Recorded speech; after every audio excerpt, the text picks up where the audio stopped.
Hey, beautiful people. Welcome back to another episode of Sit Down Hawaii. I'm Josh Duhalansad, your host. Happy New Year, 2025. I don't know how 2024 went for you. It was interesting for me, but we've got a lot of amazing guests, really cool topics. And of course, we are here to provide meaningful conversations around things that matter to you.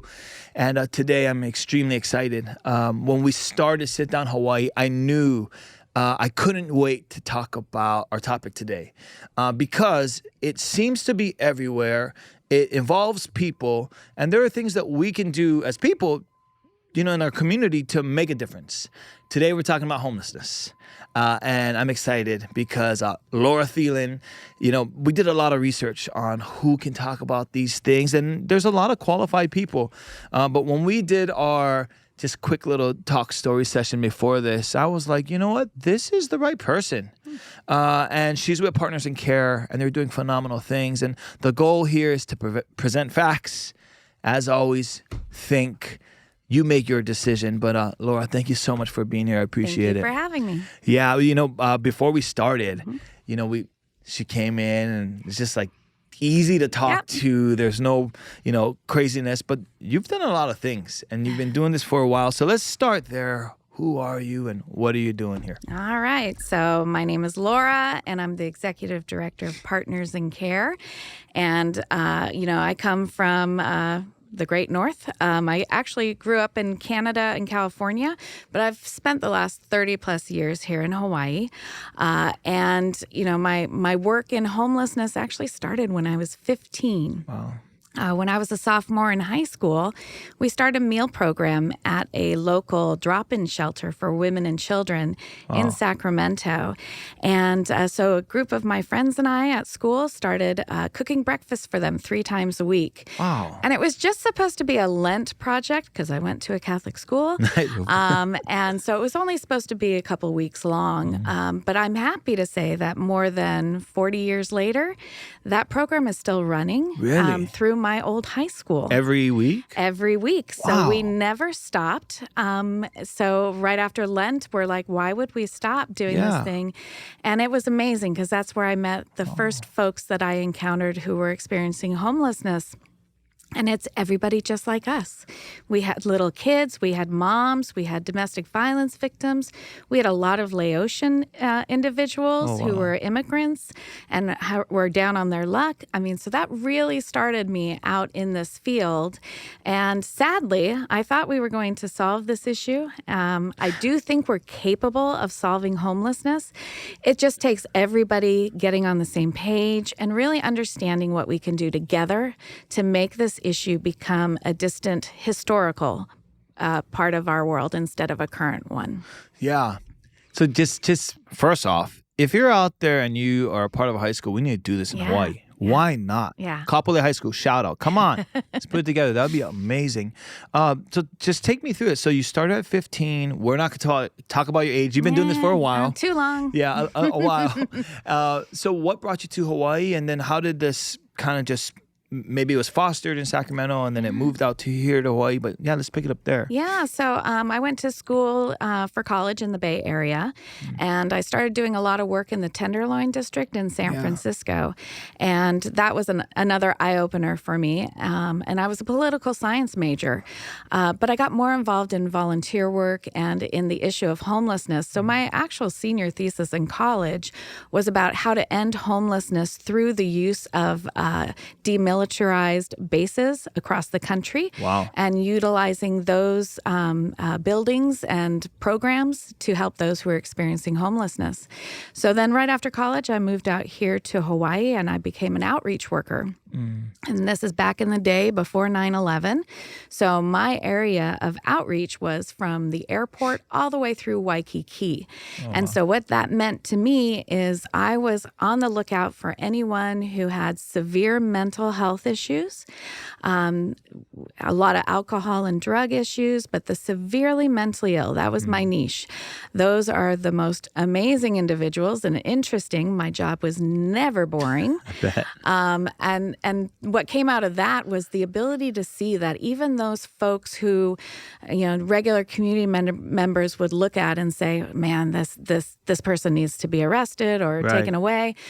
Those people were actually capable of going into housing and actually becoming part of their community instead of being seen as a blight in their community. And so from there, I became a housing resource person. I was a program director for case managers. And then most recently, the last almost 6 years, I've been the executive director of Partners in Care. Nice. So you've seen it all. I've seen it all. So let's go into Partners in Care. So, I did a lot of research. I mean, we kind of went through a lot of the literature, and I would implore you to do the same, because your hands are in kind of everything. Yes. And it was interesting because when we looked at all the different organizations and who to speak to, there's a lot of, I look at them as subject matter experts. Yep. Maybe they do, mental health, or maybe it's food, or maybe it's housing. But you're kind of coming from a perspective of kind of a lot of it. And so let's kind of go into that. What does Partner in Care do, and how does that work within the means of the state and maybe Hawaii? So it's the easiest way to think of what Partners in Care does is that we're a support agency.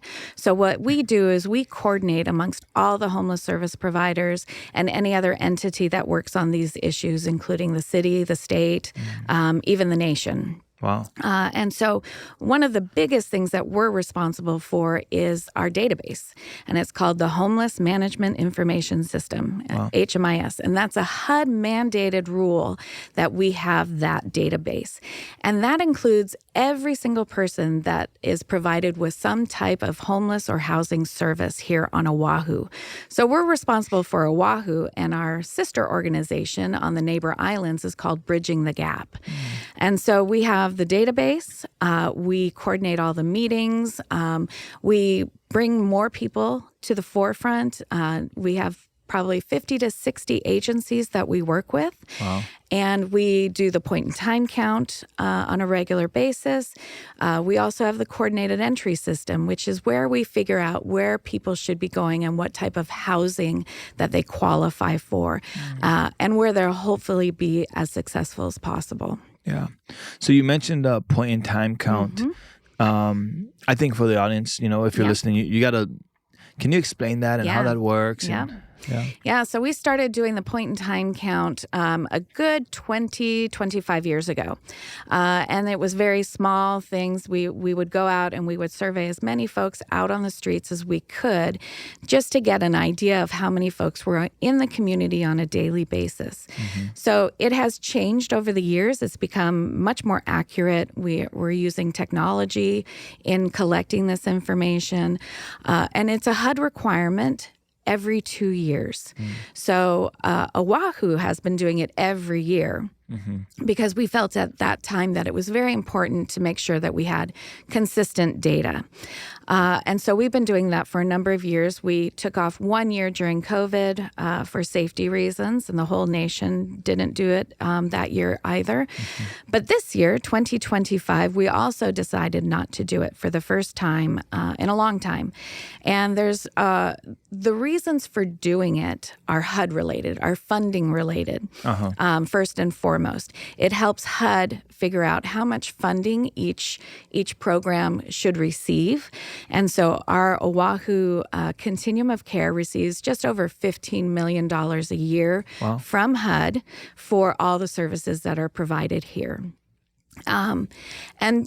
But we also on the greater side, the more important side from my point of view, is that we collect a lot of really granular information on folks that we are encountering out on the streets, so that we can say, these are the real issues that people are having. These are the real barriers.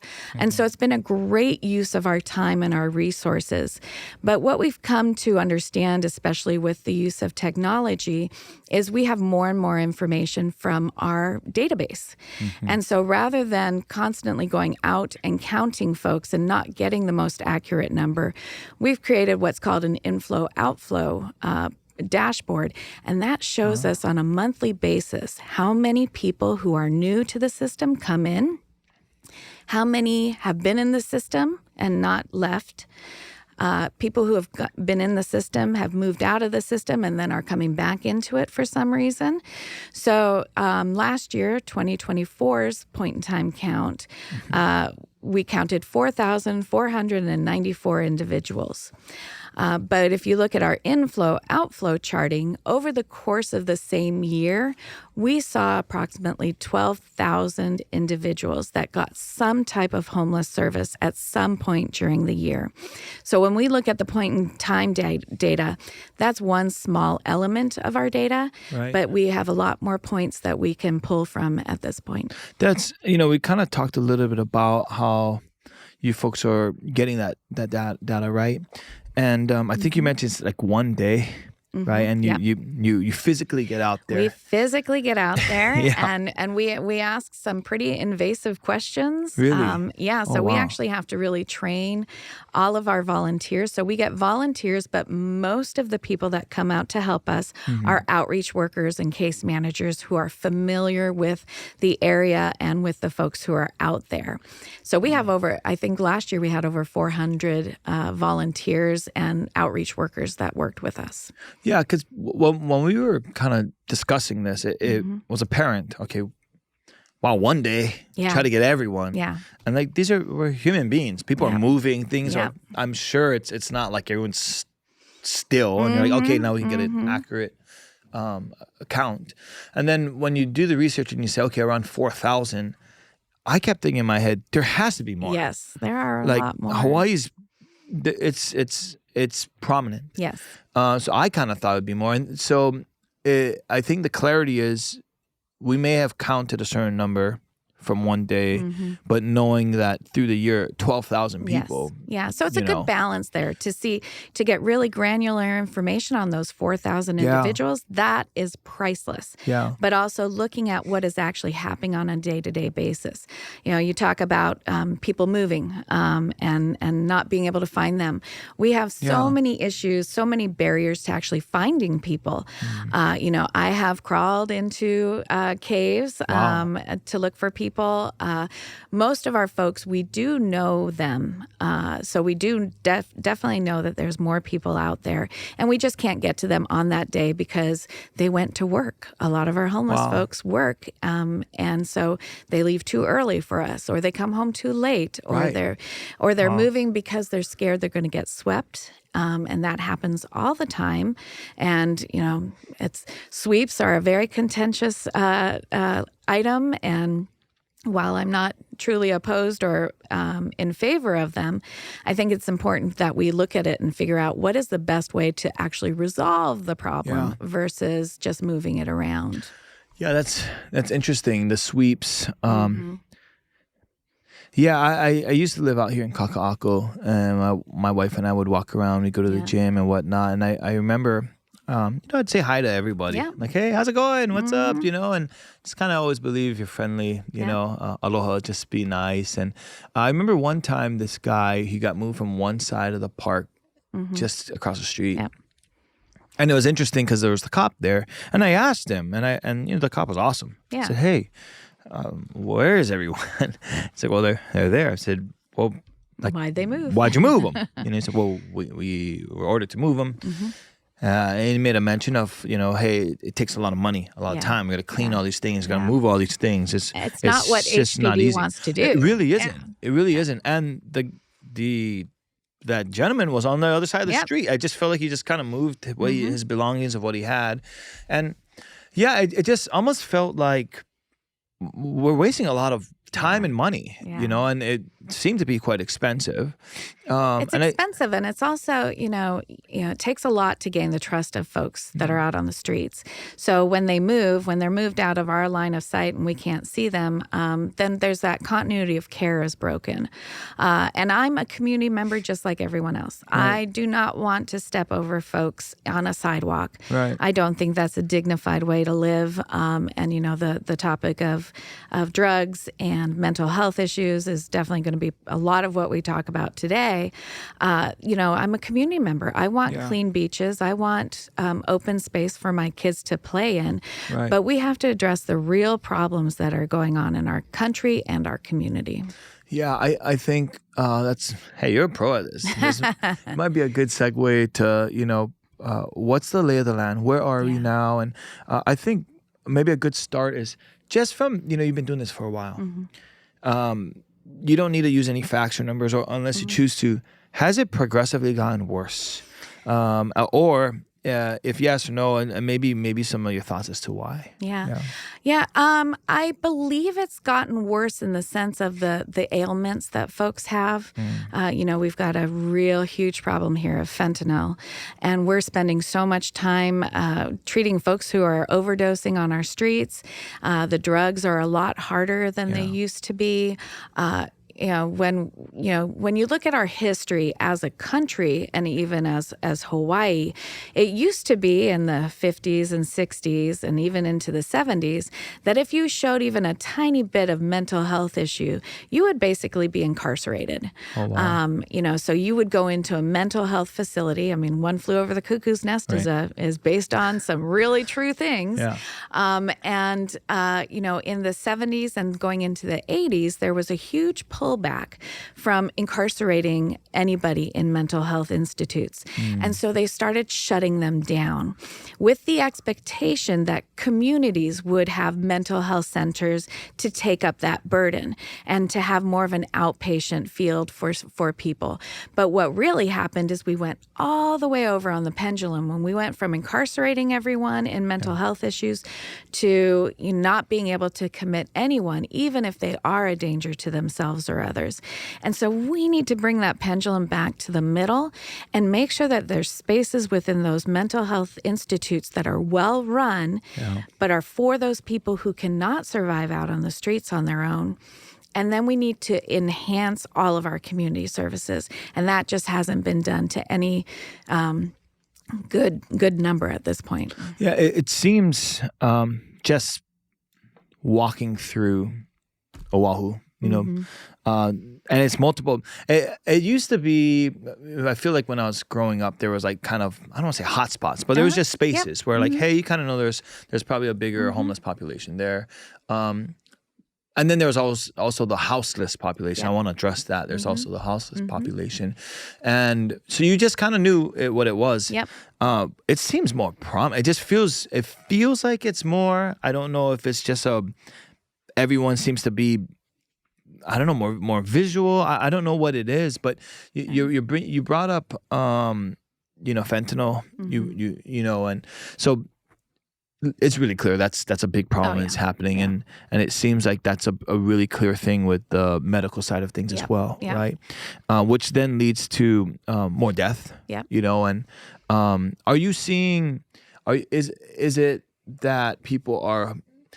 I don't know if you know this answer, but it's one of those chicken and the egg things? Yes. Is it fentanyl is causing first, more or mental health or mental health? Yeah. Well, how is that going? So that's a really great question. That's a question that a lot of people have, and it's a valid question. When we look at an individual who is comorbid, which means that they have at least two disabilities, it could be a mental health disability and a physical health disability.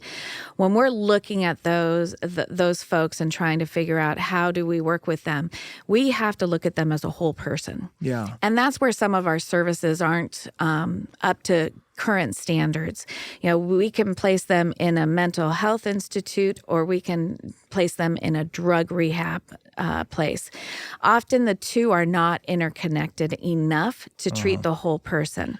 So for folks who, a psychotic break for individuals with like schizophrenia, those first breaks for those people is usually between 19 and 25 years old. So you're at the period in a person's life where we're all going a little bit out there, we're going to college, we're out on our own for the first time. So a lot of those mental health issues get ignored or kind of pushed to the wayside. But then you've got these folks that are in 19 to 25, they use mental health drugs. to help them, but there's so many side effects on those. And so a lot of folks turn to street drugs to calm down their mental health issues. And you see it the other way too. You see people that have used drugs in such an amount over years that eventually it will affect their mental health. So to us, it doesn't really matter which one came first. It's more about which one is the one that is affecting them the worst today. And let's treat that. And then let's get into all of the different issues that a person is going through. Yeah. Ooh, that's a challenge. It is a challenge, but it's something that if you have a person standing in front of you that's acting extremely psychotic and they're just, saying things that aren't true. Right. But if you give them a little respect and you listen to them, it's amazing what comes out. I had this one client who lived at the airport before it was kind of shut down, and she just sat out by the United departure area at the curbside. She lived on the curbside of United Airlines, and she was there for years. And every week I would go down there and I'd talk to her and I'd try to get her to come with me and get some services or bring stuff out to her. And it took so long to get her to trust me. But she never spoke clearly to me. It was always gibberish. It was always, my husband did this and the king of Salam and all these other things. Mm-hmm. And one day she walked into traffic up on the upper level. And I'm not even sure if she got hit, but she got taken away. And for weeks, I couldn't figure out where she was. Oh. And I'd heard from the guards at the airport that they think they took her to a hospital. So I called all the local hospitals, couldn't find her. Then I got a call from Tripler. And they said, we have a woman here that says she knows you. And I was like, who is this? They told me who it was. And I'm like, yes, I know her. Had no clue that she was a veteran. Oh, wow. And the reason they were able to contact me is this woman saved every single one of my business cards that I ever gave to her. Wow. So she had, in her own way, gotten to a point of trusting me. Right. And so she told the people at Tripler, call Laura. Wow. They put her on meds, and within 2 weeks, I saw her after 2 weeks of having her not on the street.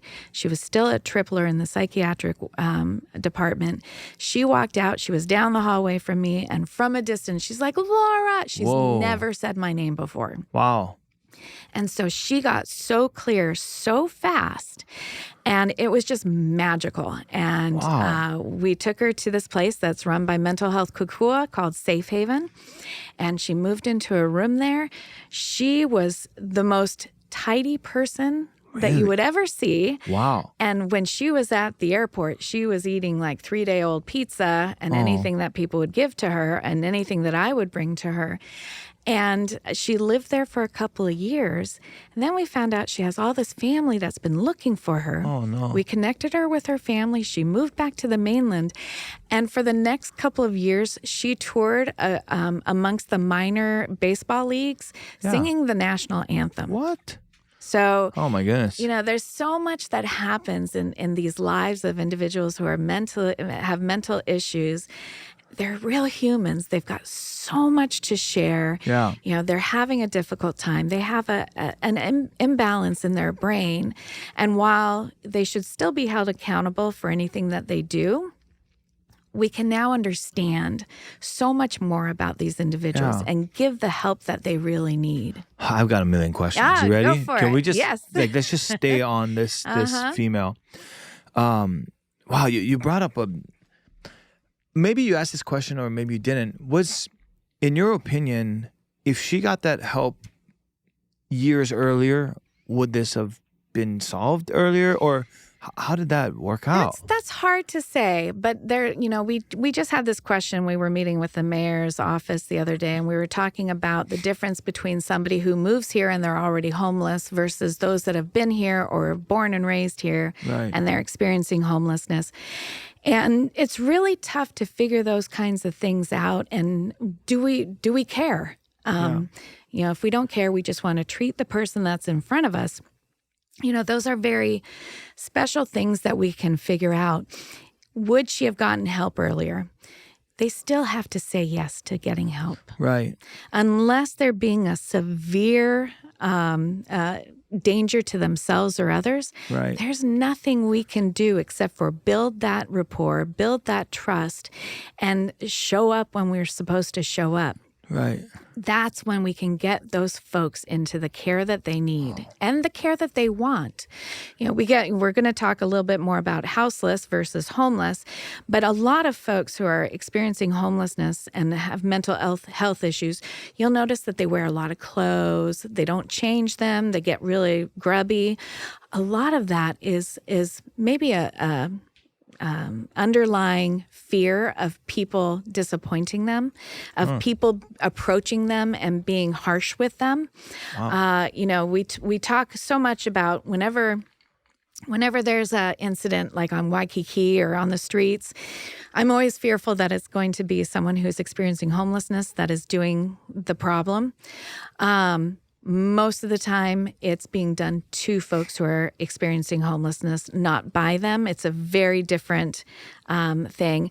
And so, when we look at things like that and we're seeing that people are being aggressive to folks who are experiencing homelessness, it breaks my heart, but I also understand it. I mean, it's frustrating when we have all these tax dollars going to stuff and we can't pick up this person and move them, even if we know that it would benefit them. Right. And that's a fundamental right of being a United States citizen. That's a fundamental right of being able to be here in Hawaii. But are there things that we can do to make sure that they get into the housing, get into the services that they should be in? Yes. Right. We don't have enough of anything. Yeah. Well, okay, hang on. I still have a few more questions. So in your opinion, you got to talk to her when she did get better. Yeah. And every case is different. Yep. We're human beings. Yep. Everyone has a different story, but this particular story is interesting. Did she at any point say that she wanted that help, or hindsight? Yeah. I was trying. I didn't know how to. What was anything around that? There's really, when you look across the gamut of things that work on a person to get them to gain your trust, that's what you have to figure out right off the bat. What's gonna help this person right now, so that when an opportunity comes up to give them more or to get them into services or housing, that they'll actually accept it. And so that's that one-on-one, bringing them their needs. Right. I had another woman at the airport who her legs were just, they were so awful. And so we brought a medical person out. And that medical person, you said your wife was a nurse. They care so much about the person in front of them. And we had wound care going every day for this woman. And then it was easier for her to say, okay, you told me you'd show up and you showed up. Yeah. So now I'm going to trust you more and let you take me somewhere that's better for me. Does not always work. Right. And people will continuously say no. What is very hard for me is that when a person says yes to something and it's not really available. So we have this one gentleman that we're trying to keep in housing right now. He needs to go get some substance abuse assistance. He keeps on saying, I'll do that next week. I'll do that next week. Right. And I am petrified that he's going to say, okay, I want to go today. And there's not going to be a bed available. So making sure that all those resources are available when they're needed is so difficult. But we just keep on trying. Right. There's been some people that have been homeless for 20, 40 years. There's people that have just fallen into homelessness. If we can go back up the pipeline and get more people on prevention versus actual homelessness, right, we're going to cost a lot less, and we're going to help people's mental health just in general, and we're going to help our economy because they're going to be back in the community. Yeah, preventative care is always the best solution. But it's hard to not nominize that. So it's very hard to say, well, if we put this money here, it prevents homelessness. How can you prove that nothing happened? Right. Yeah, but the assumption there is, at least we avoided something. Yes. Right? Yes.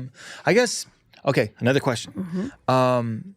So this has been the conversations. I'll just nominate my family, right? Mm-hmm. We've been in our neighborhood for many years, and we know of cases of people saying they got a one-way ticket. Mm-hmm. They're in Hawaii, and I also want to say, there's this thought. I don't know if it's true. I think it's true because we kind of heard it. Hey, the government in another state felt like it would be better for them to go there. Who's not going to take a ticket to Hawaii? It's better being homeless in Hawaii than it is in a really cold place in, I don't know, Michigan. Not saying Michigan's doing this, but with this girl, like, is, again, you said her family was from the mainland. She was being, people were looking for her. Is this happening, and why? Like, why is this happening? Yes, it's happening, but not to the extent that anyone thinks. It is very small percentage of people. I actually just pulled results from our database yesterday on this actual subject, because it's been interesting having a conversation like, how long do you have to live here in order to be okay to get services? Oh. And right now, anybody who shows up at our door, we're providing services. Can we pause there? Yeah. So like, you landed right there in Hawaii, you get off the plane, you can get services. That's how it is? Yes. Gotcha. Most people that end up homeless here very quickly after they've arrived, it's because of a family, like reconnecting or going with a family and that not working out, having a job, and all of a sudden you get here and there's no job.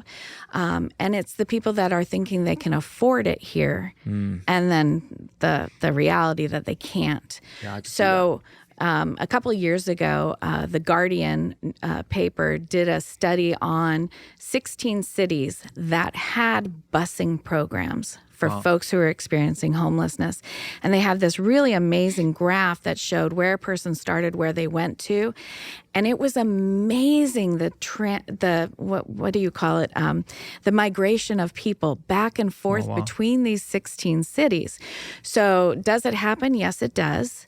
But the reality is that a person who has Social Security and they are eligible for Social Security, they can have one Social Security check and probably afford a trip out here.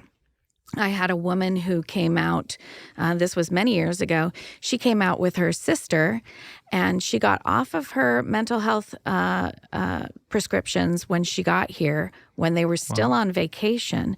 By the time they were supposed to leave, which was only a couple of weeks, she thought she was fine enough. She stopped taking them, and she literally stayed here, and she just couldn't get back on the plane. Wow. And so that was another person that I did outreach with, and she was staying at Fernhurst, which is the old YWCA down on Wilder. And that was a really sad story because she just came on vacation. Right. But people who have mental health issues that they don't like the side effects of drugs, and they think once they get better, they're like, okay, I don't need those anymore. But more often than not, they need them for their lifetime. But if you don't like the side effects of that, you've got a reason to want to stop using them. Yeah. And she was a good example of someone who stopped using them in a very short amount of time and then became more and more psychotic. Wow. And her money ran out eventually. Yeah, the hardships of paradise can definitely, if I think through it, it makes sense, right? Because the average person in Hawaii, what do they say? We're like 2 paychecks away from being homeless. Yeah. Something like that. So it makes sense if you come here on a budget and you think that you're going to catch a $1,400 flight back home and you don't have that money or whatever that may be. That could be the thing. I wonder, maybe you know this, maybe this is maybe my naiveness. Is there, what are we doing to incentivize? Is there incentives? Have we thought around that? Incentives as in if you... How do we get people to want to be off the street if they want to? Is that happening? Like, how does that work? Yeah. So I'll just say that, just in reaction to the migration of folks over here, I would like to state that Native Hawaiian and Pacific Islanders are extremely disproportionate on the bad side of being folks who are experiencing homelessness. So it is a local problem more so than a mainland coming here problem. What's like the percentage, would you say? It's like 38% at least of Native American or Native Hawaiians in the whole homeless numbers. If we were to just pull that with let's say the 12,000, we're looking over 4. Yeah. Wow. And we've got so many people on the DHHL list and things like that. They're waiting years. So we're actually, it's exciting to hear DHHL they're trying to look at how can we help people now versus just waiting until their name gets called for land. This might be the right time, but of that 38%, they're designated homeless. Would you kind of know how many of those are houseless opposed to the homeless? The houseless versus the homeless is a whole little world in itself. And it really depends on who you talk to, on how they would like to be referred to, and what it means to them. In real simple terms, when we talk about Native Hawaiians who are considering themselves homeless, it's usually because they feel that they have the right to the land and they're doing their ancestral operations and living as their ancestors have. And that's usually a very concise group. It's a community-led group. But there's also the houseless that are just individuals who they're fine being out on the streets. But I always caution to say, are they fine with being on the streets, or are they just convinced they're not going to be able to get any help? And so even if a person says, I don't want help, I will go back to them and back to them and back to them because their situation changes. And if they want to be in a bed at some point and not out on the streets, and we have a bed available, that can change their whole life. And we just have to recognize that, you know, just like you and I, we may think a certain way at a certain time in our lives, and that changes. If there's a lot of violence that people are encountering, that's a very specific time where we can actually go in and offer something that helps them get out of that situation. Sadly, domestic violence issues amongst those experiencing homelessness are rising. Domestic violence in general, especially since COVID, have increased significantly. And that is a really scary thing because people actually become homeless rather than go into a domestic violence shelter because of the fear of being caught by the aggressor, all of those things. And so you've got a whole bunch of people on the streets. Is that common? I mean, yes, at this it's point? very common. Really? It's very common. Wow. We have some amazing domestic violence programs, but people are very scared to go into those programs. Because a lot of them are embarrassed. And I just wish we could tell everyone, it's not your fault. We have resources for you, and we'll have resources even if you go back to your aggressor, because that's the reality of domestic violence. It's not one time that it happens. It's usually multiple times. So, that's a big part of homelessness now. Wow. Oh, that's heavy. Yeah. It's sad to think that people would rather be homeless than because of fear. Yeah. Fear is gripping. Fear is hard. And it's hard because let's just say you're doing okay. And you do have a house and you're going through your day, and we see people at the park or the beach or whatever it is. Can you imagine that you're going through domestic violence and just the amount of shame around everything must be really difficult. The stigma around it is and so much of it is intergenerational. So you're seeing that kind of patterns in their, I think Ryan Catalani, who's the executive director of Family Promise, he always talks about, the fastest growing number of individuals who are experiencing homelessness are less than a year old.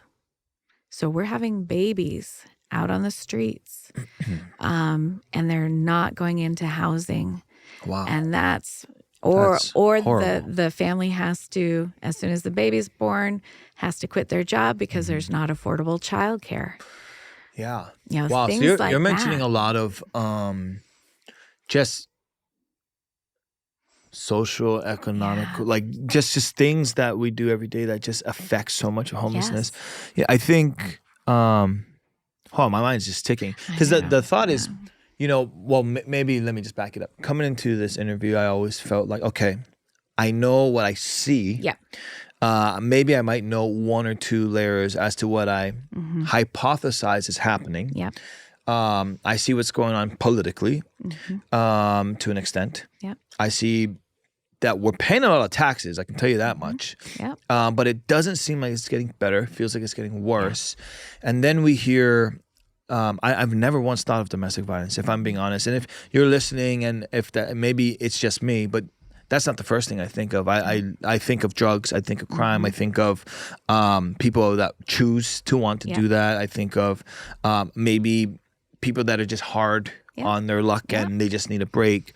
But to think that there's a rising group of people that need serious help with domestic violence is a whole nother thing. Well, here's another group that probably will surprise you.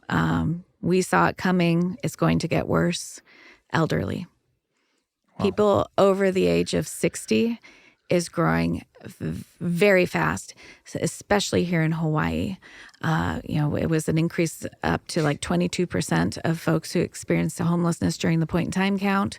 They're elderly. They are people on a fixed income. The rents are just crazy. And so you see these elderly people who have no ability to work with technology. Right. They don't have the relationships with their landlords to be able to stay in a place. They don't know how to ask for help. They've never gotten help before. They've never needed help before. And now they're in their final years and they have to consider going on the street. Wow. That is so, I think of my mother-in-law, I think of my mom and them surviving out on the streets. When you look at some of these younger people who are experiencing homelessness, they have youth on their side at least, not that that's a great thing. They have other complications, but a grandma having to go into a congregate shelter. Wow, it blows my mind. Yeah. Is this... When you think of those type of cases, maybe this is just me. Are these local kupuna? Yeah. They're local kupuna. They're people who their kids and grandkids have moved to the mainland because it's too expensive here. They were born and raised here. They want to stay here. There's extremely few elderly living situations. It's forcing a person to move when a lot of them have been in their units for 20 years and they don't have the street smarts. And that is a group that is so hard to get to because a lot of them just are at home, have a very small network of folks. So we're actually trying to get more information to their doctors. And how can we get doctors to start asking the questions, which will be very odd for them, but if my doctor said, "How are your finances? Is your housing going to be okay?" That kind of stuff, I would trust my doctor when he asks me those things, but they have no one else to ask. And so making sure that all of our different systems at work think about these things and how it's going to affect the people that they work with. Talking about, the kids in school, making sure that we have a really firm connection with the Department of Education and their homeless liaisons to make sure that those people who are close to being homeless do not become homeless. Right. All those things, there's so much out there, but there's also so much that we can do. And I think that's what we need to get to is what are the do-outs that regular community members can do, service providers. We are tied by a lot of different rules and funding and all that kind of stuff, but we still have some great programs out there. We have some great community members, and no matter what you do in your life, it doesn't require you go down and feed people at IHS or something. Oh. If you have some training in financial management, being able to do a simple thing like teaching the youth at Rise, how to balance their checkbook, how to actually have a checkbook, how to, there's so many little things that our entire community can do that they probably just aren't even aware. They don't even think about it. Yeah, I think it breaks my heart to think that there's kupuna out here that, that we as a community cannot take care of if they spent their time here and they pour so much into who we are. Growing up here in Hawaii, I just have the highest regard to my grandparents and all the people around me who shape our thinking, who would give anything and everything just to spend time with us. So that's if that's hitting you, then let's think about it, because we need to do more around that. I got a question. We talked about the doctors, and I want to go into a little bit about the medical side of things. It's known that, some of our biggest hospitals in the state, some of them are mandated to take everyone. Some of them are not, right?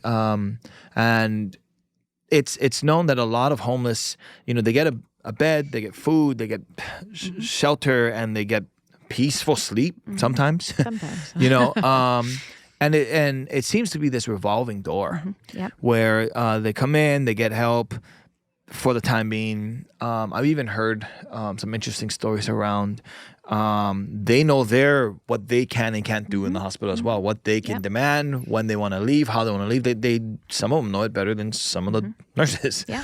So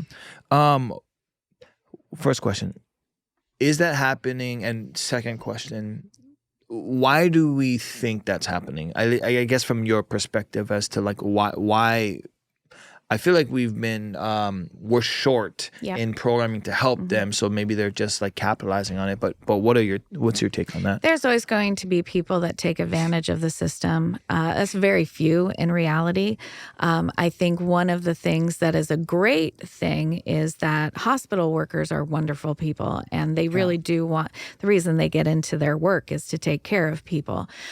Is it smart for them to be taking care of those who are experiencing homelessness as the main provider? No.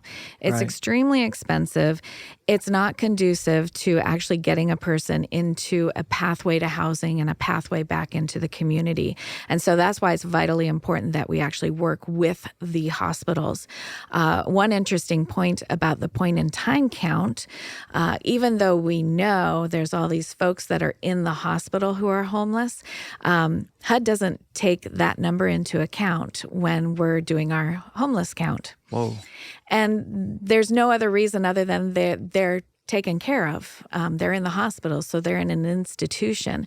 But we've taken it on ourselves to make sure we understand what that number is and when people are coming in and out. And a real key to addressing that issue at the hospital level as well as out in the community is we partner with all of the health plans. So if a person's on Medicaid or even on private insurance and they're homeless, they've got a health plan. And so that's an extra layer of assistance and support that we rely heavily on. Another thing that we do is with Queens, we have a great relation with the Queens Care Coalition. It's an amazing department who focuses mostly on folks who are experiencing homelessness, because they do recognize that it is using their resources when it could be used for more, tailored to the rest of the community. And so there's been a couple of things lately that have really changed that dynamic in a good way. We've most people have heard about all the kauhales that are opening. There's a couple of kauhales that are actually opening as medical respite. And what that means is that they need a higher level of care than a shelter could provide, but they need a lower level of care than the hospital can provide. And so that way we can put resources into an in-between spot that is not as expensive and that's focused on what their next step is going to be. So those kinds of partnerships have come to the surface over the last 5 to 10 years, and it's just getting better and better. But it is the recognition that, we need spaces for people to go to stabilize before they can go somewhere else. And it just makes a lot of sense that we're partners with the hospitals versus making them an ad hoc provider. Yeah, it's really interesting because you see what's going on with Kauhale. One of the thoughts is these I don't know if they have a primary care physician, right? And I just kind of look at it as if they don't really have the means or they don't really want to get help, that's a bucket. I have a question about, just from your experience, it seems like you're there, you're talking to all these people. How many do you think, I don't want to ask for a percentage, but is it generally people want to get off the streets and they don't know how, or is it they don't want to get off the streets? Like, I just want to know generally, what is the thought around that? My opinion on that is most people want to get off the streets. It's not a fun place to be. It's, they're pulling in things that they never thought they would do, like, a bucket for going to the bathroom, and, so many things. And they usually get taken advantage of. Yeah. There's a public health issue. During COVID, I dressed up in that lovely hazmat suit and went wow. Tent to tent, trying to get people to get tested and get vaccinations. At that point, people were scared to be outside. And so we actually got more people housed during COVID than we do on general. Wow. And so that to me tells me that we can do it. We have to do it. We have to put the resources into it and do it. In regards to, do they really want it? They've been disappointed by so much. I think the biggest comment that we get from folks out on the streets is, accountability. I told my case manager I'd be here every day and he hasn't shown up. I don't have an ID. I can't do anything. So I'm not going to trust the next person that's coming down the road. And right now it is a dire situation amongst all of our providers that they have openings in their jobs. We're not paying them well enough to stay in the job. And so we need to focus a lot of attention on that, because the expectations of the community is somehow we're making lots of money in this field. We're not. Yeah. When we're looking at, my agency, we actually just within the last couple months, we actually decreased our office space by half so that we could give better pay to our workers, so that we weren't actually helping them get into housing. Wow. It's very important to understand that we're expecting miracles from these service providers, and they are performing a lot of miracles in my mind. Right. But they're doing it out of passion, and we need to compensate that. We need to get the legislature and the city council to acknowledge that this is an important enough of an issue, and it's not going away until we address it with the full force of the law as well as the funding. Yeah, I think this is a good space to take a quick break. We got a good lay of the land. Yep. When we get back, I want to talk about forward thinking. What do we need to do to take that step forward? Yeah. I love your optimism, your thought process of we can do this. I agree with you. I do. There isn't a problem that isn't so big that we cannot address if we work together. Listen, if you're listening in, this is Sit Down Hawaii podcast. I'm really glad you're here. Hopefully you're getting some facts and information that you've always wanted to. I could tell you just from talking to Laura about all of this, the first thing is just remembering that we are people, that people are people, and everyone needs help at some sort of capacity. I started just drawing this pie chart as to the type of people here. We've got, and I'm sure it's way more, but domestic violence, drugs, mental health. You've got some people that are houseless, and some people are choosing it. Some people are elderly, babies under one. Mm-hmm. We've got kupuna. We've got so many things that is happening. And before we take this, or as we take this break, think about it yourself. Ask yourself who, what, how can we help each other? Who's that kupuna maybe we need to talk to? Who's that sibling that we need to check in on? Mental health is an isolating thing. So maybe a phone call, maybe a text, it might go a long way. Again, you can follow us on Discord, check us out on all our Instagrams, Facebook, and all that, but we will be right back. Thank you. Hey, hope you're having a good time on the podcast. Wanted to take a quick break to bring today's sponsor. Today's sponsor is Sweet Life Tea. It's a tea that helps people get through anxiety. Listen, I have anxiety flying, I have anxiety kind of in a lot of areas. And it was something that was affecting me. And so I found this tea. It has organic, natural, vegan, non-GMO ingredients that when you put them all together, it just helped me relax. So there's things like chamomile, licorice root, lavender, and I felt like I wanted to bring you something that helped me. So if you're struggling with anxiety and you just need something to kind of relax that's organic, go ahead and go to sweetlifetea.com. Put in the code SitDownHawaii for 10% off. Okay, looking forward to the rest of the podcast. Hey, y'all, welcome back to Sit Down Hawaii. I'm Josh Thielen, your host, and we're talking about homelessness. Laura, thank you so much for being here.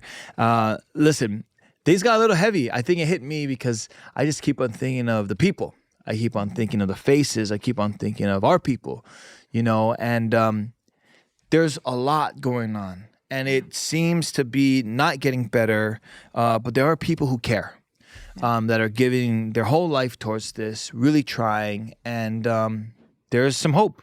We've got things going on, and so we want to just kind of pivot a little and what can we do? How can we help? What is needed to happen on any level, whether it's political or financial or time? I would love to start there. Yeah, I think the education of the public is the first thing to do. It's amazing how I can go into a community meeting or something, and they have a certain concern, but by the time they leave, they know so many other things that are going on that compound the problem, but also hopefully some hope on what to do. So, education is really important. We put ourselves out there as much as we can to educate people, on our website at partnersincareoahu.org. We have so much information. We have our yearly reports and everything. And that's where you can look at the numbers. If you're a numbers person, look at our website, because that will help you find out and figure out how this is affecting you and your community. If you're more of a, I need to get out and do something, do it. I mean, if you like the idea of feeding a meal to an individual at one of the shelters, do that, because that is one of the precious times when we can sit with people who are experiencing homelessness and there's no difference. We're just eating a meal together. One of my favorite things when my kids were smaller, and even now, the hard thing about having a mom as a social worker is that you get dragged to volunteer stuff all the time. So, we would go out and we would match up with Family Promise and take a meal to their team, and that was like 20 people. And when you look through a child's eye and see, my son, he knows I work with folks experiencing homelessness, but all he sees is a kid in front of him that wants to play. And so, it's amazing to see how similar our lives are, but how different they are at the same time. So, education, figuring out what's going on in your community. You've said a couple of times during this, and I totally agree, it looks like the issue has gotten worse. I think it has, but I think also with that is there's more laws that are forcing folks out of the urban core, and we're seeing a lot more folks in neighborhoods. And so that's making a big difference for people's perception of the issue. So, it used to be there was that huge encampment, KPOK, Kakako area where there were, 100 plus people. Then that finally got swept. And I'm happy to say that I am very good friends with two people that lived in that community. And both of them have full-time jobs. Wow. They work with their families, and they are both two volunteers that work in homeless services. Wow. So, there's something that everybody can do. And, one of the things that's really been a positive that I think will change the way we look at this issue is people with lived experience. Lived experience means that they are experts on what went on in their lives. It could be good, it could be bad, everything. Mm-hmm. And they bring a wealth of information on how we should change our programs so that when they go out and they're talking to their friends that are still experiencing homelessness, there's something that we can do with them to show them that we're going to come out and we're going to provide the services and trust us. So having people with lived experience at every level and at every table is very important, because we can't ignore the people who it's happening to without having them at the table and sharing their voices.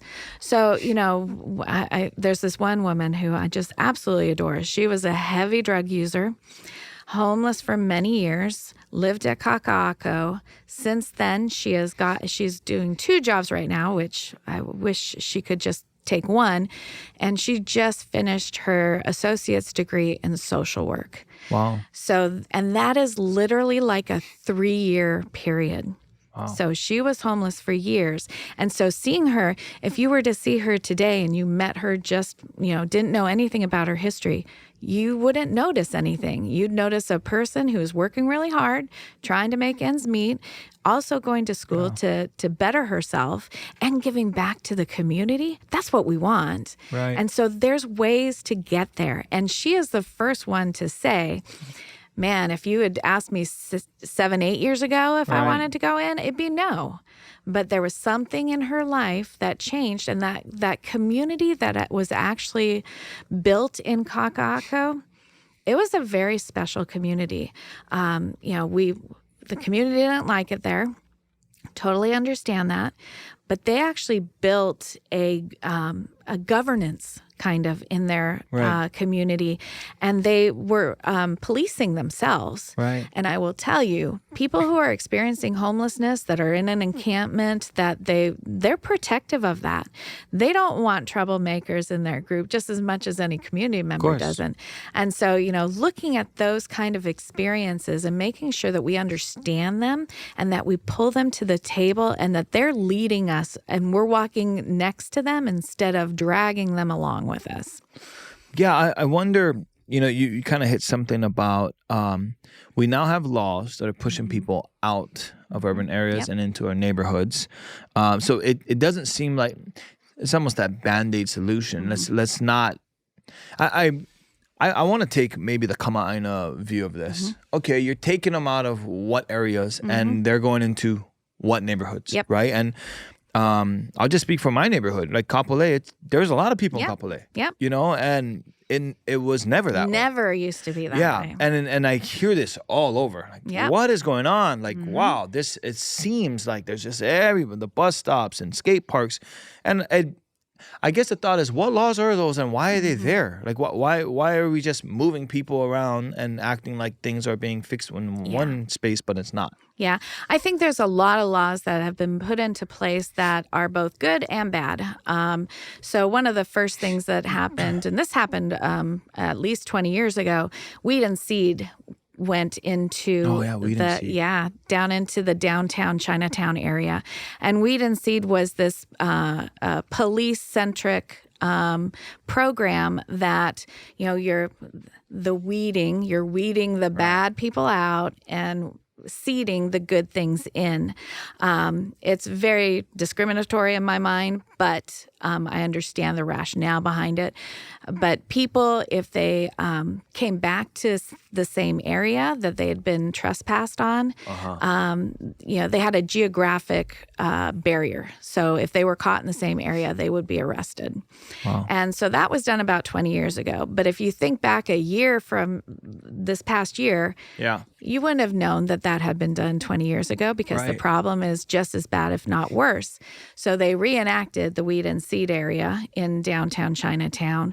We also have the sit-lie bills, which is where if you're in a certain area and you're lying down, you can get a citation. And you can get geographically removed from that area. That really covers Waikiki, and it's broadening out across the island. And it's kind of, that one's a hard one for me to get on board with because, it's basically saying if you're homeless and you're laying on the beach on a blanket, the police can make an interpretation that you're homeless and give you a citation, but there's somebody from North Dakota on vacation laying on a beach blanket, and you're not going to arrest them for homelessness. So there's some of these programs that I understand their rationale for it, but I think it's getting lost in what we actually want to do. So one of the things that is creeping up, and there was a Supreme Court decision called Grants Pass, and that's where this took place on the mainland. And if you were cited for being homeless and there was an emergency bed that was open, you could either go to that emergency bed or be arrested. And so the Supreme Court upheld that. And so what that means is that at a certain point, the police can say, there's an open bed. You need to go there or you get arrested. And the problem with having arrests is it's kind of the same thing as the hospitals. It costs a lot of money, and it doesn't actually solve the issue. And people are going in and out of jail constantly for these things. And what it also does is it prevents them from possibly getting into housing. So if you have any criminal history, a landlord is going to look negatively on you. So we have not only messed up what's going on right now, but the future ability of a person to get a unit is very hampered by these measures that are coming out. One of the things that I would really love to see is this thing called encampment disbursement program. And that's where, and it's done across the country, and the Interagency Council on Homelessness, which is a national group, it's a quasi-cabinet position.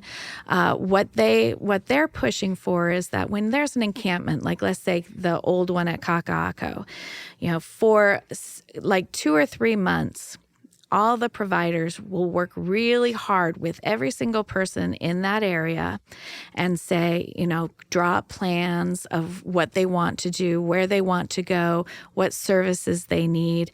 And the agreement is that at the end of that time, the police is going to shut down that area, but on that day or before that day, they will have an option to go into actual housing, not emergency shelter, but into actual housing that's appropriate for them.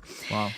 That is something that I think people would more so go for versus going into a congregate shelter or even just a regular shelter. So those initiatives have been very successful all across the country. And so looking at it from that way, we're getting the same thing done, but we're removing the people from eyesight. But from our side, it's like, but we're putting them somewhere much better and appropriate, right, and we're actually solving the problem. So that is something that I've been really pushing for. A lot of people like the idea. It means we have to have resources at the end of that, which is the tough part. But it can be done. It's being done across the country. We know it works. We need to be inventive on things like that and say, you know what, let's put a pilot project together. Let's prove that this can work here in Hawaii on a small scale and then ramp it up. Because that's what, we've got so many great programs. But right, most of them just need more of the same thing. So, we've got these kauhales going up, and that's great, but we need to get places for them to go after the kauhale, especially if it's not, kauhale. When people talk about kauhale now, it's a muddle of a program. So some of them are short-term, some of them right, are long-term, some of them are community organized.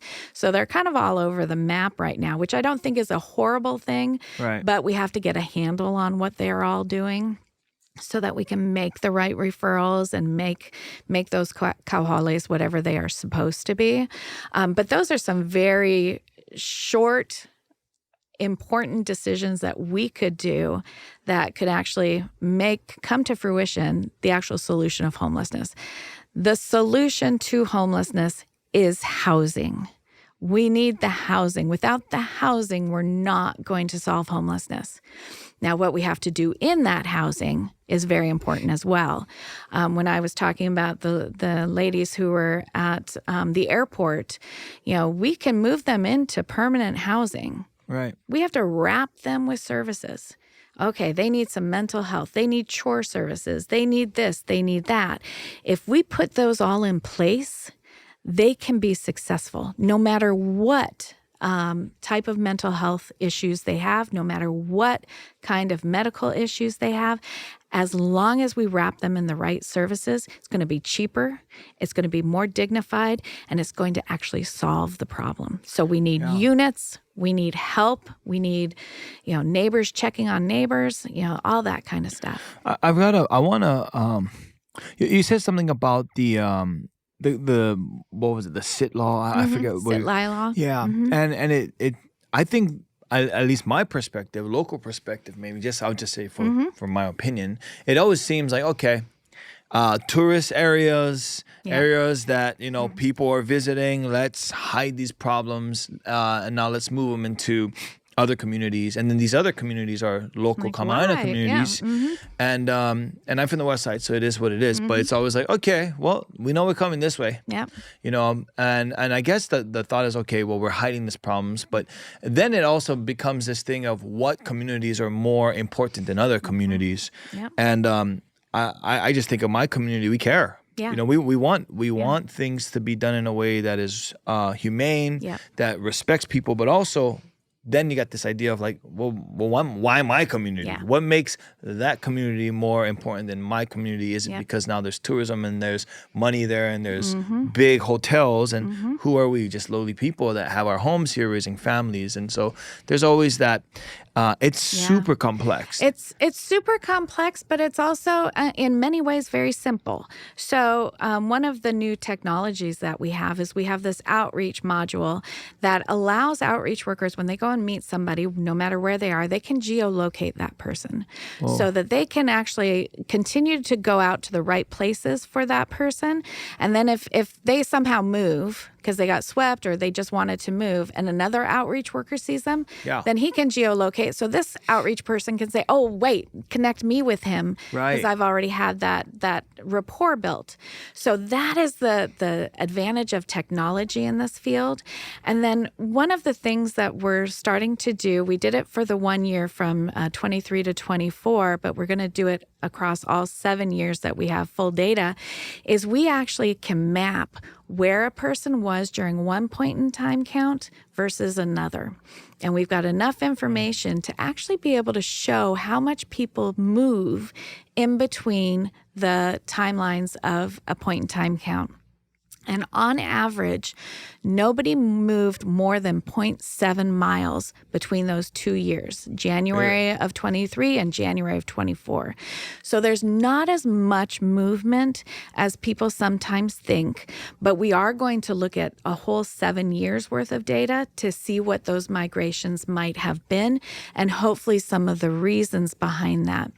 And then in regards to like the tourist area, it's easy to say Waikiki doesn't want homeless being in the foreground. There's a group called the Waikiki Business Improvement District. And if you spend any time in Waikiki, you see those ambassadors. Yeah. Bright shirt. Aloha. How are you? Yes. Yeah. Believe it or not, they're outreach workers. Oh, wow. And the Waikiki Business Improvement District decided several years ago, we're not able to just kick out these people. We have to go at this a different way. And so the way that they've gone at it is safety and security and aloha. And so they do counts within Waikiki on a regular basis. They actually do a count every night by those people, by those ambassadors, so that they know exactly where people are. But more importantly, they hook them up with the right people. So we've got IHS. IHS is responsible for covering the outreach in Waikiki. So they are tied at the hip. Right. So if an ambassador finds somebody and they really need some help and they're willing to get some help, that's a call to IHS. Can you come down here right now and talk to this person? So it was shocking and wonderful to see a tourist area look at it from a different vantage point than just the dollars. But what they're accomplishing is good for the tourism. It's good for the people they're working with. Right. So those are those inventive models that, and they're talking about increasing the number of ambassadors. Yes, they want to move people out of the main areas of Waikiki, but they're not doing it without another alternative, without another service that can help that person. And that to me is amazing. Yeah. We did this case conferencing a couple months ago with them where they brought up the 10 most difficult people that they're working with in Waikiki. And we sat there and figured out, okay, what resources does this person need? What do they need? Okay, they need wound care for at least the next month. They need meds to do this. They need that.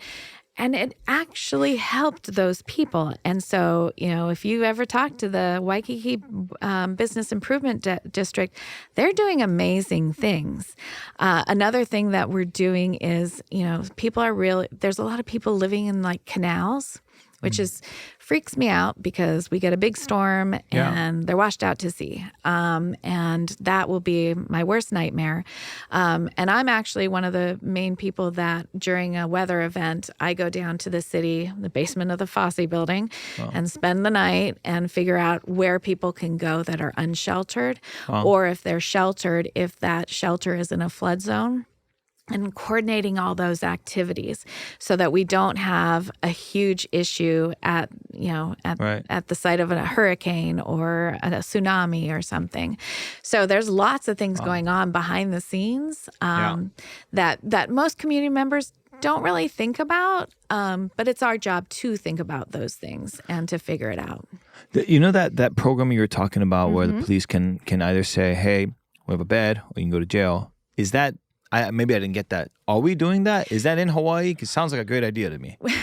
We are doing it to some degree. But one of the more recent things that started right before COVID came on board was the HONU project, which is, I always forget what it stands for, but it was basically run by HPD, and it's a moving shelter. So it's one of those old Army huge tents, and they can take up to 50 people or 100 people, depending on the makeup of the tent. Right. And so that was a great thing for people, no matter what time of day or night, they could go there. It's been a little bit restricted lately, and only HPD can make referrals there. But it has been moving. So it moves. It's in Kapolei. Yeah, it's in Kapolei right now. And it sounds like a lot of the community likes it being there. And the reason they like it, I think, is first, it's a resource for people. It's not going to be there forever. And the HPD really works on making sure a circumference of like 5 miles or something around it is really enforcement, with the added incentive of you've got a place to stay and some food. So that moves every 3 to 4 months. During COVID, they did individual tents, which was, and it stayed in Kehi Lagoon for quite a while at that point. But that's a great resource because on average, I've been looking at our vacancy grid every day of how many beds in the emergency shelters we have. On average, every single day, there's less than 6 beds available. So, and if you don't get there in time to do an intake, you might not get a bed. Whatever the case, you might be working, you can't get into the shelter in the middle of the night. So all of the shelters regularly are closed at night. So from like 10 o'clock, unless you've got a job and a reason to be coming in later, everything's shut down at like 5 o'clock. Until the next morning. So HONU gave a program that because sometimes a person, if they're in the middle of the night, it's dark, they're scared, it's wet, whatever that case may be, that might be when they want to go somewhere. So HPD can transport them to a site like HONU. And then during the day, they could also provide some assistance to get to other shelters. But we're so overwhelmed at the shelters that there's not hundreds of beds available. I want to go down a whole nother path. So the way that we're going about this, and I just want to put what your thought is, right? You said multiple times when they're ready, when they choose, and there's freedoms, right? These are human beings. There's this idea, maybe not mine, but the thought is, hey, why can't we be stricter and say, you have mental health problems, you need to get help or else. There's a drug problem. And I actually think there's some places in Europe that do this. It's you need to go through this step program to get help. If not, here's the alternative. I've even heard of things of, here's a dedicated space for you. You need to leave. This is where you can get help. Well, right now we're kind of approaching this, and I'm not saying I disagree or agree with it, but there's a lot of this, when they want help, here's what we can do, and it's very contingent on when they choose.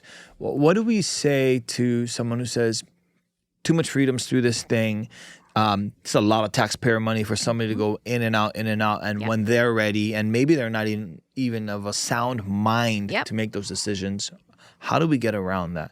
Okay, there's lots of ways to get around that, and there's really creative ways to get around that.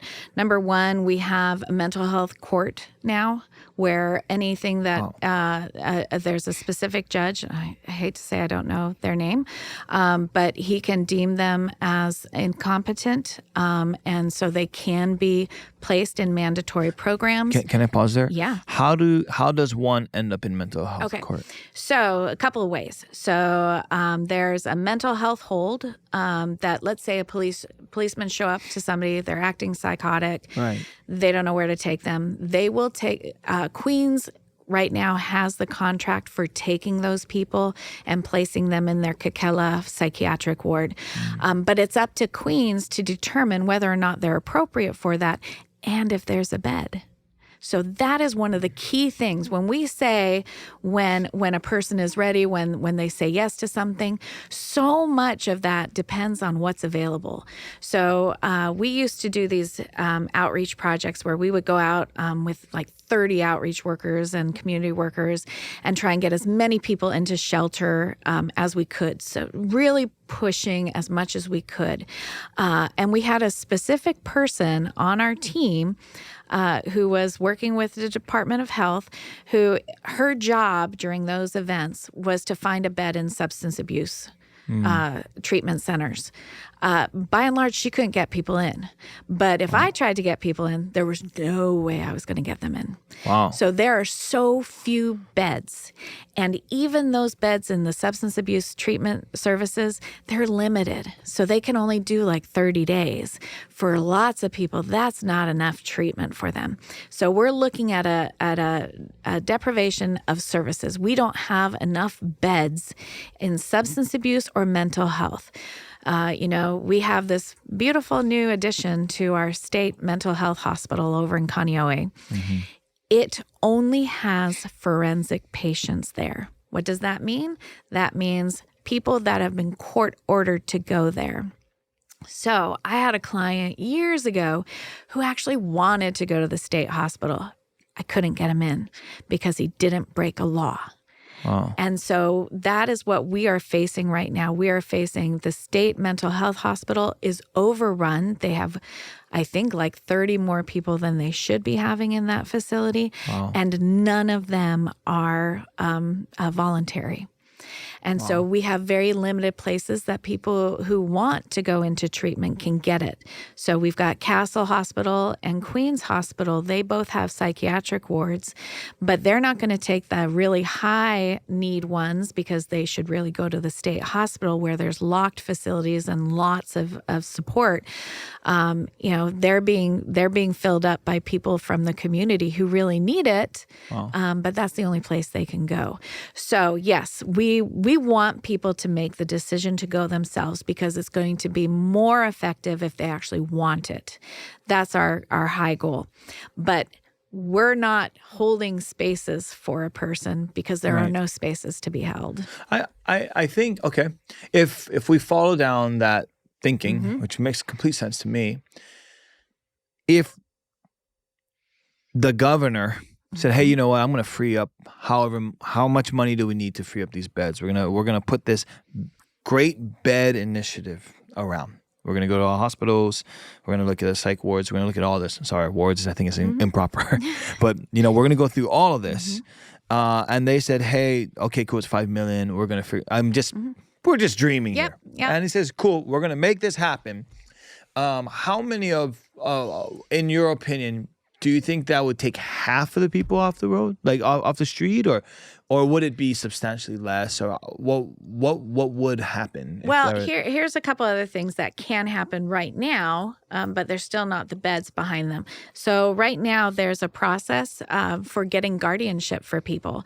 So those people on the streets that have severe mental illnesses and possibly some other disabilities, we can actually petition for them to have a guardian who will make decisions on their behalf. And those decision makers are called guardian ad litems. I don't know why it's called that, but they're guardians.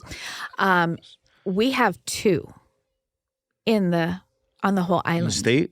In 2, I know on Oahu. I don't know if that also includes the neighbor islands.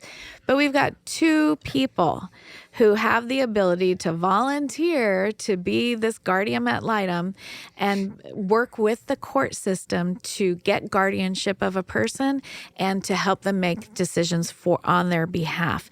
And that's what we need. One of them is a lawyer. He's a wonderful guy, and it's so hard because there's no beds for them to go to, even if they were guardians. But they can become guardians, and they can make the plea at the state or at the courts to say this person needs to be medicated. And then the court can actually mandate a person to get medicine, even if they're on the streets. Wow. And so that's when we call the amazing Dr. Chad Koyanagi, who's our psychiatrist that works with so many people out on the streets. He's actually giving medication out on the streets to people, whether they voluntarily do it or if they're, it's called an ACT program, assertive case treatment. They can work with those teams and get those medicines out to people. So there are things in place right now for those who are very vulnerable and are not able to take care of themselves or others. But that's a long process. Yeah, it's getting the judges to put their reputation on the line that this is a good thing for people to do. Judges don't like to be overturned. The ACLU needs to become more of a partner to try and figure out these kinds of things so that there won't be court cases, that we're really looking at the individual and making sure that we're making the best decision for that person who's in front of us. So it is a long, laborious process. So when we find people that are willing to do stuff, that's when we need to have those beds available so they can go in voluntarily and then get the treatment they need and actually be part of the treatment versus being forced to do the treatment. Yeah. So I think, and thank you so much for your time. Yeah. You've been here and you're going through it. I want to pause real quick, and I just want to tell everyone out there that, there's a lot of really worthwhile, great businesses and nonprofits that want to do this work, and so we should be supporting them in any way we can. I kind of want to maybe wrap up with a few thoughts. Yeah. And then I would love for you to tell us, how do we help? Yeah. So it all boils down to money. Mm-hmm. Lack of beds. Mm-hmm. There are people in places that want to do this. They've put their life, their career, their studies, their education, their time, their effort towards helping solve this problem. Yep. We've got police. We've got law enforcement that seem to want to do well. They do. And we need to be more supportive in passing laws that's going to allow them to do their job better. Mm-hmm. We've got communities who want to help. Mm-hmm. We've got all of this going on, but it seems to be that we are just losing a ton of money. And I'll explain some reasons why. We're losing money through the health system when they have to go to beds, and somebody's paying for this. Yep. We're paying for this. We're paying We've for got it. all this taxes that we're paying. We've got jails. We've got all of that we're paying. And it seems to me like we're paying a lot of money, but we still don't have enough beds. So it's around money. Yeah. How do we, and then also compensation. Mm-hmm. People who, like you even said, they're using their own money for a lot of this stuff. Yeah. So how do attack that? Yeah. What do we need to do? What are your thoughts around that? Yeah. I mean, it does come down to money because it costs to do the right thing. But I think we're putting money into some things that are not producing as much as it can. So, rather than looking at emergency shelters or new jails, figuring out how can we put that into housing so that people don't end up in jail. Right now with the state programs that are paying for services and housing for folks experiencing homelessness, a lot of our agencies are working on 10-year-old budgets. So meaning that they get the same amount of money as they did 10 years ago. As a business owner, that is a failing company. Yeah. You will never survive if you don't have change with inflation and what's going on economically. Can I ask the budgets that's being set? That's through our politicians? So we have a legislative budget. So the Homeless Programs Office and John Mizuno's office, which is in the Office of the Governor and Homeless and Housing Solutions, they get a portion of the money. These programs that have been in existence for years are working on budgets from way too long ago. We got a tiny increase, a 5% increase last year, which really didn't make a dent in anything. We've got people on the rolls that are barely making the living wage. We need to acknowledge that, acknowledge the hard work that is being done, and not blame the providers, but support the providers. Right. We are asking for, and this is astronomical, 30% more in those contracts to compensate the workers appropriately so that we keep them and so that the services are done in such a way that it will be seen as successful. So that's number one. Can I pause you? How much? Yeah. Do you know how much that budget is? Like, what are we talking here? So it's about 10.1 to 10.8 million a year that is going through the Homeless Programs Office. There's through the Governor's Office of Homelessness and Housing Solutions. The governor is asking for $50 million for both of the next 2 years, so for the biennium. And that's going towards making sure that the Kauhale initiative is both successful and sustainable. One of the big factors that we spend a lot of time on is a lot of the services, including that $10 million that goes through the state programs. We have to go to the legislature every single year and beg for that. So we're begging for a 10, and what we really need is 30% more. But we have to do that every year. If we could put those fundings into the base budget so that every year we're guaranteed that, and we can ask for more or less if necessary. We need to stop saying that this is a 1 year at a time thing. Homelessness is not going to go away anytime soon. We need to recognize that. We need to put the political will behind that and say enough is enough.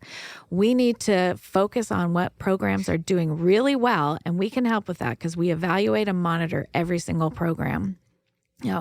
We can show the outcomes of our programs. We can show how good our providers are, but that they're not getting enough funding to make it a big dent in this issue. So we need that increase in funding. We're seeing it on the national level, and we'll see what changes in the next couple of weeks with the new administration. We get about 15 million from HUD directly to our homeless programs here. We need to increase that. The Congress did recognize that there needs to be a COLA, an increase for living wages every year, so that they are including that now. HUD is also saying, instead of applying every year, we're going to say that you can apply every 2 years for funding, which is a great savings of time and effort. So, those kinds of very simple legislative changes and increases in the budgets will make a significant difference in our community. So efficacy plays a portion here, yes. Right? Just a question to you. I don't know. Uh-huh. Do we incentivize the allocation of monies towards the most efficient businesses, or how is that broken down? Sadly, a lot of the contracts, because of procurement and, competition that's being done through the request for programs, the state and the city and even the feds have to look at the bottom numbers and say, is it worth it to pay the least amount for the most services? And I'll tell you, when you hire a contractor, you don't necessarily want the lowest paid one. You want somebody that's a little bit higher up, not the most expensive, but is recognizing that they can't make ends meet unless they go a little bit higher. That's what we need with our nonprofits. We need the recognition that we value the quality of services just as much as the expense of those services. So we need to get away from we're paying the least amount to get as many services as we can. Rather, let's look at their background. How good is this program? How have they proven their worth? Right. So that we're looking at that. We're also looking at the cost of running a nonprofit. And I know a lot of people will be rolling their eyes at this, but the reality is that nonprofits have always been living on passion versus income. And we're always keyed to, we can survive on as little as possible. No. We need to treat them much more like businesses. We're not going to make a huge profit, but we're going to make it so that we can survive and actually have a good foundation so that these programs continue to be successsul. When we're saying that less than 10% is going to overhead, no business can survive that. Right. And so we need to change our mentality and say, okay, we need to run this a little bit more like a business, because businesses get rehired when they do a good job. Right. And that's the same as nonprofits. And that's currently not happening? No. HUD has finally said that overhead costs has changed from 10% to 15%, which is a huge gain for us. We're still seeing within some of the contracts at the state level that they're asking nonprofits to go as low as they possibly can, under 10%. And we understand that that's a budget. We need to work with it. But the reality is, if we're not getting the quality, then does it really matter what the overhead was? And if we can support them, and that's another thing that Partners in Care does, is we want to build a foundation for the whole system. So we want to make sure that, if there's training needed, rather than each individual nonprofit doing their own training, how can we make a curriculum for the whole system? And that will save them some money, and it will standardize what is done out in the field. So things like that, that's what we're taking responsibility for as much as we can. And we're also, very simply, we, Partners in Care, we shrunk our office space so that we could pay our folks more, because otherwise we'd lose them. And they are how we improve and end homelessness. Yeah, I think that's, you could put any for-profit, nonprofit in that. It's the qualitative versus quantitative. And I have my thoughts of quality over quantity all day, every day, right? Anytime we do anything with the businesses that I own, it's always, hey, you get what you pay for. But also standards are raised, right? When you're getting paid more and things, the assumption is you're getting paid, so then I therefore think that you should be doing X, Y, and Z. It does kind of blow my mind that the merit of how effective a company is doesn't get more. I just feel like the idea of incentivizing good, worthwhile people and organizations to continue to do above and beyond is maybe the direction we want to move. Okay. So we're in the legislative session. There's a lot of things going on. What's on your mind? What's on your heart? How can we help? How can we move forward? If you're listening and you've made it this far, thank you. You probably care about homelessness in a way that matters.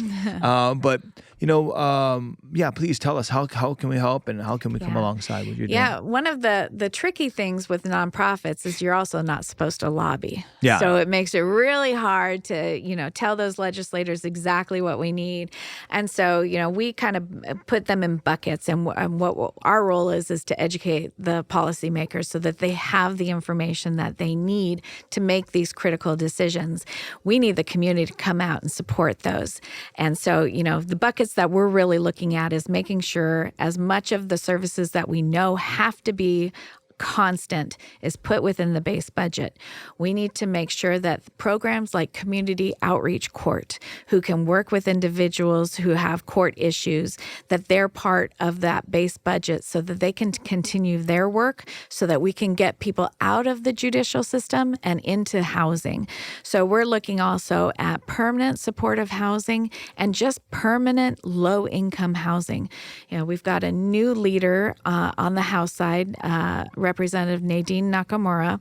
She's been wonderful with us. She has been leading a work group over the last 2 years on developing affordable housing. So really pushing those efforts. And this is something that always breaks my heart is when we try and put an affordable housing project somewhere, the neighbors get in an uproar and are like, no, we don't want low-income folks in our neighborhood. They are the people that are running our shopping systems. They're the people that are teaching our kids. We don't have enough affordable housing. So rather than pushing against the initiatives to get low-income housing into neighborhoods, find out about those programs and see how you can become a better community member with that program.